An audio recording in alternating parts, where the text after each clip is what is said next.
Kung kayo ay naging bahagi na ng audience ko sa mga corporate talks o kung saan pa man na nagtatalakay ng mga diets, isa sa mga promising na pwede talagang makatulong sa health ng mga tao at environment natin ang whole foods plant-based diet.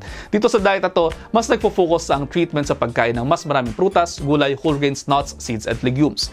Iniiwasan dito ang mga sweets kasama ang mga matatamis sa pagkain at mga inumin, high-fat dairy, confections, processed and ultra-processed red meats at masyadong matatabang pagkain.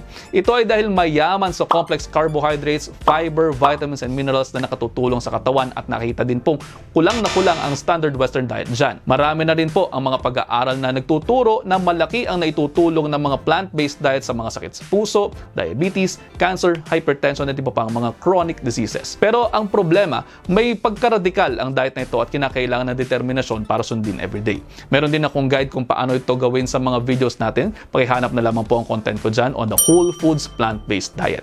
At ayun, mag-iisang minuto na to, I hope you're all 1 minute wiser. Pakipusuan kung may natutunan. See you next time. Ingat.